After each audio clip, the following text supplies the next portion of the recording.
What is up, my people? Welcome back to yet another segment of Singles of the Week. I'm your boy Nassim the Dream. If you're new to the channel, don't forget to hit that subscribe button and also hit the bell as well to keep notified on my newest content. And without further ado, let's break down these singles. We got new Cali Uchis collaborating with contemporary reggaeton artist Ozuna. With a fun fact to the track, the song was actually inspired by film director Steven Spielberg. Yeah, I don't know, this song was just kind of okay to me. The hook was just kind of okay. There's some concepts of the image of America and the exposure of its corruption that I think is a good point to make, but just didn't really make the catch in the end zone. But I also don't really find Ozuna on the track really moving. Yeah, I would just consider this a meh for me, but I would say give it a try. KAYTRANDA has released a remix of Normani's Wild Side. There's some familiar synthetics giving that progression dance vibe KAYTRANDA is best known for, morphing the smooth R&B sound into a dancey club song, working off each other very well. Though I don't think the track brings a scorching heat like the past tracks that I already reviewed had, but I still really say Normani sounds really good on the remix. Give it a try. Singer Jessie Murphy has come out with a new track, Always Been You. So, I kind of came away feeling a little bit too much of a Tate McRae kind of feel for the song. That's kind of what I really felt when it comes to just the way her singing is on the song. The instrumental is just very plain. That chorus, there's nothing bold about it. I mean, I'd say that everything sounds fine when it comes to what's inserted on the instrumental, the production, when it comes to equalization. Even Jessie Murphy sounds good, but again, I just feel too much of a Tate McRae on here. It's just not, no. Alan Walker has just released a new album. The second song placed on the LP is called Man on the Moon. With Alan, I kind of just feel like he's been pushing a little bit too far with that Alan Walker trademark synthesizer preset. In his songwriting, it's lost its taste at a certain point due to being overused so much. But he does still try to do something different with this song. It's more moderate, yet I still hear that typical house pop song. I'm at least satisfied to not be hit with that signature every time, every track that I play. So yeah, I'm about in the middle for that. 42 Dugg out with a new track with rapper Reaper. Yo, this beat's pretty hard. It sits in the mix with the clarity, dark pianos, and synths combined well. Both 42 and Reaper work off each other very well. New Mura Masa song called Together. On the first half of the track, it kind of gives off a little lo-fi, feely tone with Mura Masa singing, progressing with these pad synths that break through its cocoon and into the drop onto the second half. I love how the bass just thumps and it's so choppy and that sounds in this passage. It's a bit of an oddball for chorus, but the songwriting is tremendous. I think it really is. It kind of catches you off guard. It kind of sounds like that same kind of indie dance pop song I can see Louis the Child making. I like it. Give it a go. So we got a new Blueface with artist Blast. I'm just gonna be real. I seriously don't see the appeal with Blueface and the interest into his music. That's just me personally. But for this track in particular, the emotionless, soulless rap style just gives me a squinting face reaction. Like, bruh, what you doing? You don't sound sad. Please and no thank you. Here's something exciting. New Chief Keef. You know what's not exciting?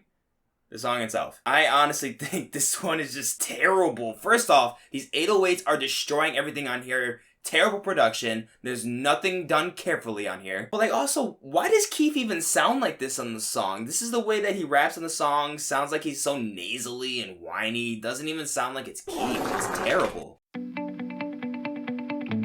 Ooh, I was excited for this one. This one is a Nightmare and Zeds collab called Shady Intentions. Sadly though, I did not like this one. These are great DJs that have been best known for their original collab Frontlines back in 2016. That was a popping hit back in the day. That song is a banger, but unfortunately for this one is the total polar opposite. It's underwhelming drop, don't care for the songwriting. Sorry fellas.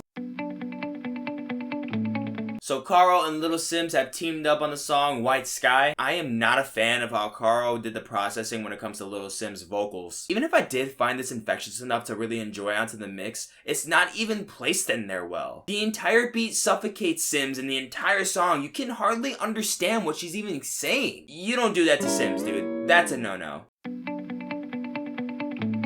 metalcore band of Mice and Men are back with a single coming off their upcoming LP, this one being called Echo. The band does score a good grade when it comes to what the metalcore genre requires, but that's about it. It gives nothing different from what they've already been making in the past. It's just another melodic, heavy screaming, angry sound with some simple heavy guitar riffs. I don't know, I guess I'd say it's okay. If you are a fan of the band, if you're a metalcore fan, this might be enough for you, but unfortunately I like a little bit more variety and versatility. Alt-punk band The Wonder Years have returned with their first release in 2021. I feel a lot of fall transitioning to winter kind of vibes for this one. It's easy on the ears. I do think though that the lead vocals could have been touched up a little bit more so they're not really sticking out so much on the mix. But it's alright. It's alright. Singer Years and Years have released a song with highly praised house pop band Galantis. Hey yo, this hook is so freaking good, bro. You're such a sweet talker. Ah! Years and Years gives a great performance. Galantis does a great job to give him a great beat to work with. I love these bright harmonic violins on the chorus and sounds so glossy. It's such a fine finish. Denzel Curry teams up with Gizzy and Bren Joy for the new Arcane soundtrack. This one is not far off from what I expected off of a soundtrack like this. There are these boomy, dark, evil pitches here and there. Even though I feel like fundamentally the song is okay, it's super basic. One of my favorite discoveries of the year, Sevdaliza, has returned with her newest single, The Great Hope Design. Sevdaliza continues to bring some exotic experimental touches to the track. I also like these low-toned horns. The beginning can feel a little bit slow at first, but allowing more time to pass can become very rewarding. It is really nice hearing these sensational aesthetics to the experimental genre on the back end of the song. Mad producer Cressa Sevdaliza, and then also co-producer Mucky. Really good work on your guys. Really good work.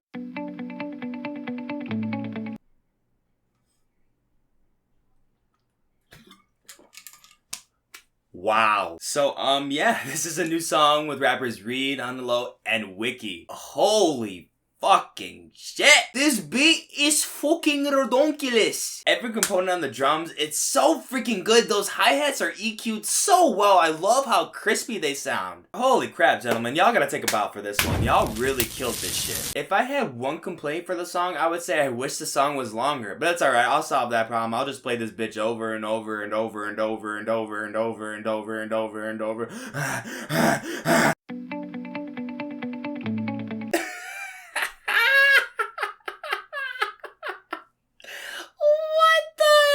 Let's kick his ass. Let's kick his ass.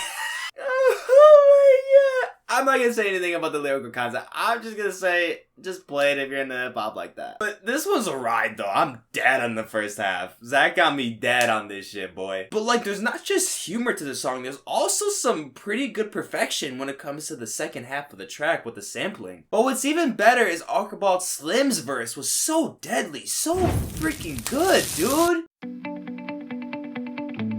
So we got one for Movements, but this isn't a brand new track. This is actually a live session of the band playing two songs. The first one and the one I review is Skin to Skin. This is one of the fan favorite tracks for Movements on their latest LP, No Good Left to Give. What I wanted to mention is how great this band can perform live. Patrick Moran still sounds so good off a live session. This is a really good one.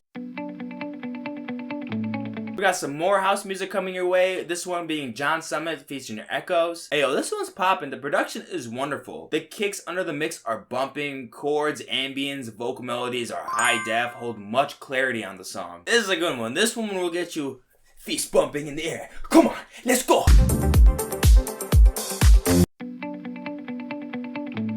CEO Trayle and Gunna have came out with a new song, Okay Cool. I didn't really come away from this one blown away, but I feel the two make a good effort to make the track listenable. The way they trade off each other's verses works well. I didn't really care for the beat. The melodies played with these distant echoing synths aren't appealing. I guess it could have been worse though.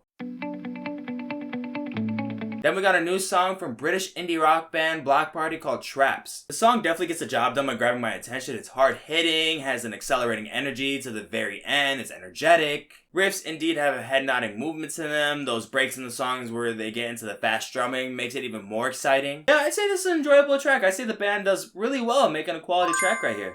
give it a go. And that concludes yet another segment of Singles of the Week, guys. Thank you so much for watching the video. If you enjoyed, don't forget to like and share the video, and also subscribe to the channel. Down in the description, you'll see the ratings for the songs I talked about this video, and also the links to each of them. Also see the links to my social media accounts so you can keep up with me on the daily. I'm gonna catch you on the next one.